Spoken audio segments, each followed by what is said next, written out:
Imagine coming home to the life you built, only to find that the people you love have been plotting to take it all away. But what if you turned the tables in the most shocking way?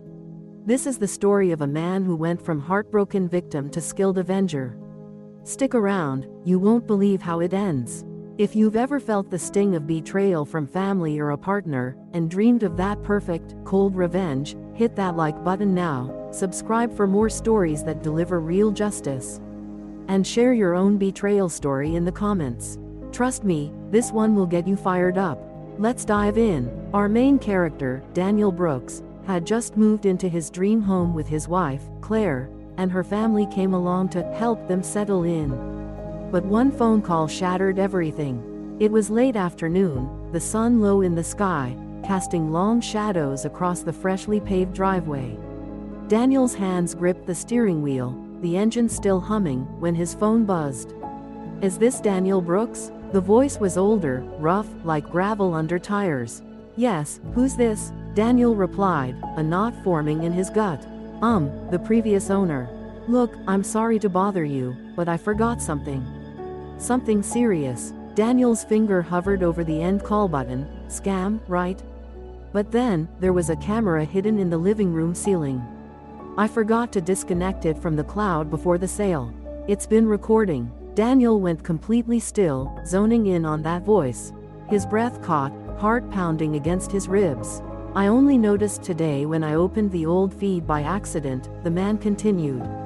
"I didn't mean to see anything, but what I saw, I think you need to know." The air in the car felt thick. "What did you see?" Daniel whispered, his voice barely audible over the noise in his ears. Silence stretched painfully. "Don't ask over the phone," the man finally said. "And don't tell your wife. Come alone, I'll show you everything." Daniel sat there for what felt like an eternity, staring at the house he'd put his savings into. Claire had strung twinkling lights on the porch, making it look like a postcard of happiness. Inside, her laughter mixed with her mother and sisters as they unpacked boxes, oblivious to anything wrong. He forced himself out of the car, his legs heavy. Claire smiled from the kitchen, flour on her cheek from whatever she was baking. "Hey babe, everything okay?" Her eyes sparkled with that familiar warmth, or was it all an act? Daniel nodded, his throat dry. "Yeah, just going to grab a few things from the store." He kissed her cheek, taking in her perfume, but his heart raced as if he'd touched a live wire. As he drove away, the house shrank in the rearview mirror, and with it, the illusion of his perfect life. Something had torn open, raw and bleeding. Whatever that man saw wasn't a glitch, it was the truth clawing its way out. The previous owner lived 20 minutes away in a faded bungalow, hidden behind a dingy gas station that smelled of oil and regret. When he opened the door, his hands trembled, his eyes darting like a man who'd seen a ghost. "I didn't mean to get involved," he muttered, ushering Daniel inside.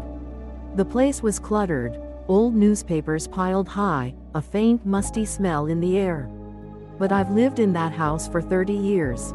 It deserved better than what I saw." He led Daniel to a messy desk and opened a battered laptop. "I backed up the footage. I'm not keeping it, just thought you had a right to see." With a click, the video began. There was the living room, Daniel's living room, with the new couch they had picked out together. The date stamp, Tuesday, when he had been stuck at work until 7 p.m., grinding through meetings to afford this fresh start. Claire walked in first, followed by her mother and sister, Jenna. They opened a bottle of wine, laughter bubbling like poison. Claire plopped onto the couch, swirling her glass. "I can't believe he fell for it. All that talk about starting fresh, like it's his house." Her mom chuckled, a low, mocking sound that made Daniel's fists clench. "You did the hard part, sweetie. Now we just make sure he stays busy at work while we finalize the switch." "The switch?" Daniel whispered to himself, leaning closer to the screen as a chill crawled up his spine. The video continued. Claire pulled a folder from her bag. Papers rustling. "Power of attorney papers," she smirked, holding them up like a trophy. "You said he'd never notice." "You were right, Mom." Jenna leaned in, eyes gleaming with greed. "Once we transfer the deed, we can flip this place for double." Daniel's too trusting. Pathetic, really. Daniel froze, the room spinning. The man beside him turned down the volume, his face showing pity. "There's more, but you get the idea." Daniel couldn't speak or move. Power of attorney? They had tricked him into signing it months ago, pretending it was for emergencies. But this, they weren't just laughing behind his back. They were gutting him from the inside, smiling to his face while sharpening the knife. Betrayal burned in his chest, hot and unyielding, like acid eating through metal. He stood slowly, his voice steady despite the storm inside. "Send me the whole file. Every second." Because now, in that dim bungalow, a plan began to take shape. He wouldn't be the fool again. By the time Daniel got home that night, the house seemed normal, warm lights glowing, the scent of dinner wafting from the kitchen. Claire kissed his cheek and asked if he'd grab milk. Jenna was organizing the garage, humming softly. Her mom was baking cookies for the neighbors, the oven's warmth mocking the ice in Daniel's veins. It all felt so real. Or it had. Now, every movement, every fake laugh, every sweet word felt poisoned, laced with deceit. He nodded, smiled, and played along. Because what they didn't know was he had the video. He had proof, and he wasn't going to confront them. Not yet. Rushing in would give them time to cover their tracks and play the victim. No, he needed more. Layers of evidence, a fortress of facts. Over the next few days, he acted dumb. Pretended to be tired from work, distracted by emails.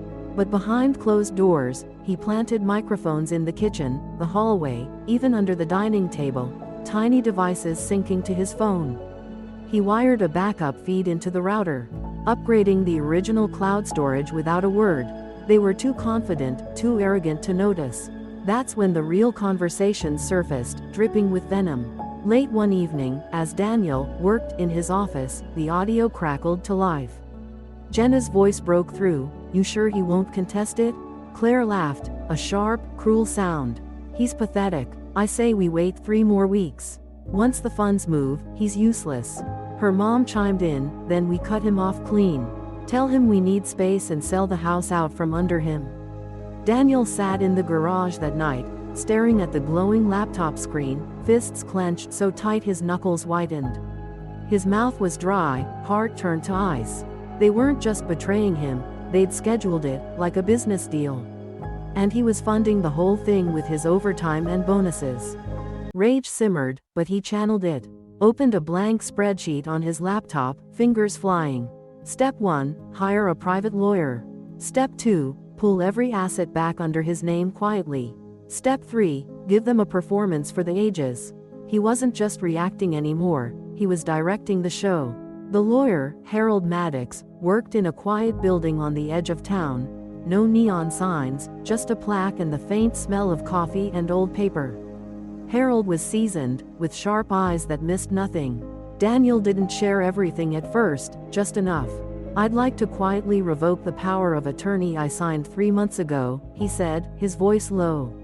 Harold frowned slightly. "You understand that revoking it without notice could raise suspicion?" Daniel met his gaze. "I'm counting on that." They filed the papers that same day, the pen scratching like a promise. Harold advised him to get copies, financial backups, and protect personal assets, bank accounts, brokerage, and crucially, the house deed. By Friday, every major asset had been redirected, silent transfers, legal loopholes working in his favor. All he left were empty shells, decoys for them to circle like vultures, blind to the trap. Then came the bait, sweet and impossible to resist. That weekend, Daniel walked into the living room with a big, convincing smile. "Guess what, Claire? I just got a raise. Big one." Her eyes sparkled with fake joy, or maybe it was real greed. Jenna clapped, a little too eagerly. Her mom smiled and said, "Knew you had it in you, son." Daniel played along. He took them out for fancy dinners, bought himself a new suit, and even gave Claire a thank you bracelet engraved with "Forever." They thought their plan was safe. They thought they would win. But Daniel was in control now. They were just following his script. He only needed the final act, something they would never forget. 2 days before their switch, Daniel overheard Claire on the phone in the backyard. Her whispers were carried by the breeze through an open window. It's happening next week, she said, her voice full of triumph. He's completely in the dark. I've got the forged signature prepped. His name will be off the deed before he blinks. Daniel stood inside, sipping coffee that tasted like ash, watching her through the glass. Her whole life with him was a con, a long game she was proud of. That night, he emailed a special packet to Harold, every voice recording, cloud videos, updated paperwork, and photos of Claire practicing the forged signature. Prepare the final package, he wrote. Emergency legal motion, ready by Tuesday. Harold replied with one line, cold and perfect. It'll be beautiful. Daniel didn't sleep that night. His mind raced through scenarios, doubts crept in like shadows. What if they fight back? What if I lose everything anyway? But resolve hardened. This wasn't just revenge, it was survival. The next morning, he invited them all to dinner at home. Celebration, he said casually. The bonus came through. They bought it. He grilled steaks, the sizzle filling the air with savory smoke. He bought expensive wine that poured like liquid victory. He even wore the bracelet Claire had given him months ago, a symbol now twisted into irony. They joked, laughed, and toasted to him, and he kept smiling, right until Jenna clinked her glass and said to Claire, to the future real owner of this home. They all burst into laughter, thinking he was clueless. Daniel stood up and raised his glass too. Let's toast next Tuesday. I'll have something special for you then. They cheered, oblivious. But Tuesday was the day when everything built on lies would crumble. Tuesday dawned crisp, the air charged. Daniel wore a plain gray shirt. No watch, no cologne, just calm resolve. Claire came down in a red dress, vibrant and confident. Jenna poured mimosas, bubbles fizzing like their excitement. Her mom was on the phone, bragging, this is the last week in someone else's house. They thought today was their victory lap. At 9:00 a.m. sharp, the doorbell rang, a sharp peal cutting through the chatter. Claire looked confused, her brow furrowing. Daniel opened it without a word. Harold stepped inside, thick manila folder in hand. Behind him stood a court officer, badge gleaming. Daniel? Harold nodded, eyes steady. Ready? Daniel turned to the women, who were frozen mid-sip. Ladies, take a seat. You'll want to hear this. Claire scoffed and crossed her arms. What's this about? Some joke? The court officer unfolded a document and spoke in an official and unyielding voice. Claire Whitman, you are being served a cease and desist related to attempted property fraud and signature forgery. Jenna shot up, her chair scraping. What the hell is this? Harold smiled faintly, a predator's glint in his eyes. Also, you'll notice Mr. Brooks has filed for an immediate asset freeze on joint accounts pending fraud investigation. Her mom screamed, her face reddening. You can't do this. Daniel leaned forward, his voice like steel. Oh, but I did. While you were planning to cut me out, I took everything back. You own nothing. This house? Mine. The accounts? Mine. Even that bracelet on your wrist? Bought with my card. I'll be taking that back too. Claire stood frozen, color draining from her face. The red dress now a stark contrast to her pallor. And one more thing, Daniel added, sliding a USB stick across the table with a soft clink. This contains all your recorded conversations. I've already sent copies to my attorney, and the cloud backup is secured. Any retaliation? It goes public. The room went silent, thick with shock. He had just declared war, and they had already lost. The court officer finished the paperwork, each stamp like a hammer blow. Jenna grabbed the USB stick as if she could crush the truth inside. You're insane, Claire hissed, her eyes blazing. No, Daniel said, evenly, meeting her gaze. I was naive. There's a difference, but now I see everything clearly. They didn't move, rooted in disbelief. Pack your things, he said coldly. You have until sunset, but this is our home. Her mother shouted, her voice cracking. No, it's mine, Daniel replied. And don't forget, mortgage, title, utilities, every account, solely in my name again. You gambled on a fake signature, and you lost. Jenna's voice wavered. We were just trying to help Claire. She deserves more. More than what? Daniel shot back. Than building a life together? She didn't want a partnership. She wanted control. I gave you respect, love, trust, and you turned my life into a game. Claire tried the victim card, tears welling in her eyes. Please, Daniel, let's talk. Don't do this in front of them. In front of them? He laughed, bitter and hollow. You involved them. You plotted with them. Then he pointed to the officer. Escort them out if they're not gone by 6. He walked past them, up the stairs, silence following like a shadow. Downstairs, the sounds began. Drawers slamming, bags zipping, muttered curses from broken women who'd once spat venom with pride. He had taken back everything. But the scar? That was coming. By sunset, blood-orange streaks painted the sky. Their suitcases piled on the curb like discarded dreams. Claire was the last out, her mascara running, still grasping at how it slipped away. But Daniel wasn't watching from the window. He was downtown in a glass high-rise boardroom, the city lights twinkling below like fallen stars. He handed the last file to his contact at Wilkins & Rowe, the prestigious law firm Claire had always dreamed of joining. You sure you want this to go forward? The partner asked. Scanning the evidence. Daniel nodded, unflinching. She forged legal documents, used private recordings to attempt extortion, manipulated business assets. The partner exhaled. Then she'll never practice law again. Daniel stood and shook his hand.